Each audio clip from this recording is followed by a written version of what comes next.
Welcome Vaishali communications. ഞാനിന്ന് ചെയ്യുന്ന video ഒരു കൊച്ചു മോണോ ആക്ട് കലാകാരി തൻ്റെ റെസിഡൻസ് അസോസിയേഷൻ വാർഷികാഘോഷ വേദിയിൽ അവതരിപ്പിച്ച കിടിലൻ പെർഫോമൻസ് ആണ്. കോഴിക്കോട് ജില്ലയിലെ വേങ്ങേരി AUP സ്കൂളിലെ 6ാം ക്ലാസ് വിദ്യാർത്ഥിനിയായ കെ മാധവിക കഴിഞ്ഞ ചേവായൂർ സബ് ജില്ലാ സ്കൂൾ കലോത്സവത്തിൽ മോണോ ആക്ട് അവതരിപ്പിച്ച് A ഗ്രേഡ് നേടിയ കലാകാരിയാണ്. നാടക കലാകാരൻ എടക്കാട് കൈനാരങ്ങണ്ടി സുജിത്തിന്റെ മകളാണ് മാധവിക. മാധവികയുടെ കൊച്ചു സഹോദരൻ 3ാം ക്ലാസ് വിദ്യാർത്ഥി മദനൻ നാടൻ പാട്ടുപാടിയും മിമിക്രി അവതരിപ്പിച്ചും ശ്രദ്ധ നേടിയിട്ടുണ്ട്. നിങ്ങൾ ഈ വീഡിയോ കാണണം, ഈ കൊച്ചു കലാകാരിയെ പ്രോത്സാഹിപ്പിക്കണം. ഒപ്പം ചാനൽ സബ്സ്ക്രൈബ് ചെയ്യാൻ മറക്കരുത്. നന്ദി, നമസ്കാരം. രാവിലെ തന്നെ തുടങ്ങും പല്ലുംപാടെ തേക്കാണ്ട് ഫോണ് നോക്കാൻ. അച്ഛൻ എന്താ പറയുന്നേ?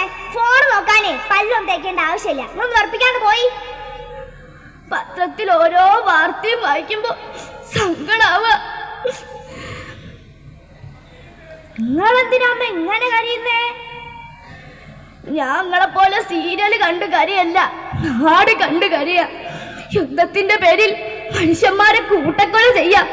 ഒരു ഭാഗത്ത് ഭീകരാക്രമണം, ആൺ പെൺ വ്യത്യാസമില്ലാണ്ട് ലഹരിക്ക് അടിമപ്പെടുകയല്ലേ. കുട്ടികൾ നശിക്കുമ്പോ നാട് തന്നെയാ നശിക്കുന്നേ. ഓ, ബാലം വരുന്നുണ്ട്. നിന്നെ എങ്ങനെയാ വരുന്നതെന്ന് ആർക്കറിയാം.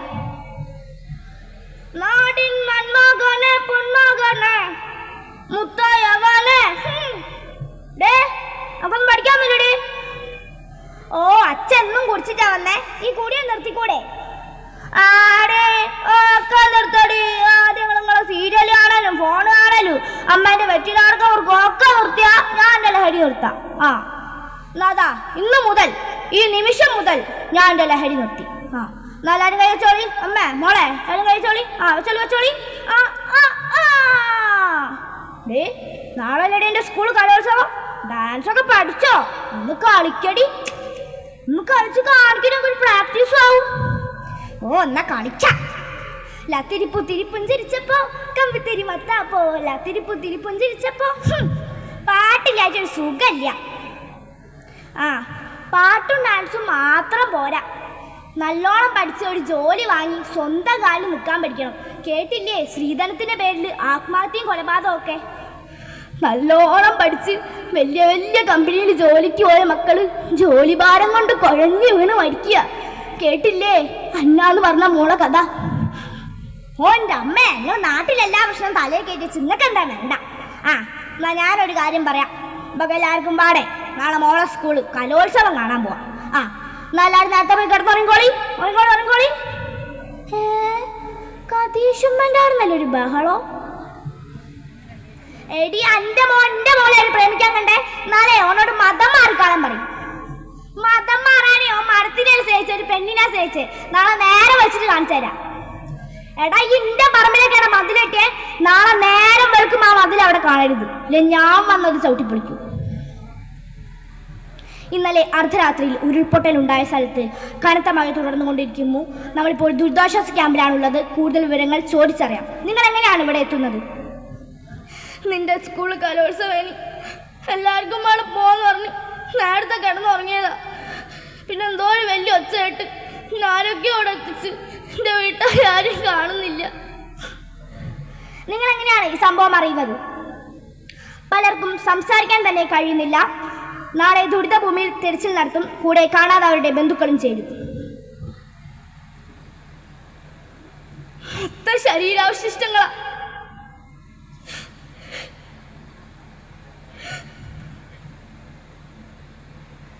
എന്റെ അയൽവക്കത്ത് ഉമ്മേന്റെ കയ്യാ, മൈലാഞ്ചിട്ട കൈ.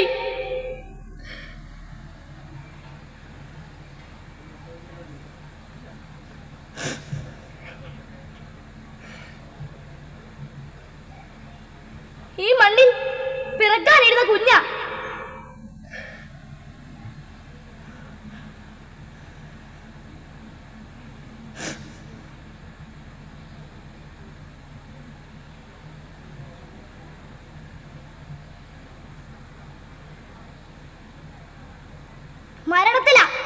മരണത്തിലല്ല ഒന്നിച്ച്, ജീവിതത്തിൽ ഒന്നിച്ചാൽ ജീവിതം എത്ര സുന്ദരാവും.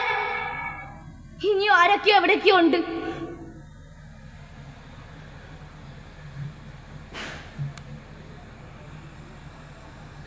ഹാ, ഗ്ലോബ് എന്റെ സ്കൂളൊക്കെ ഒലിച്ചു പോയി.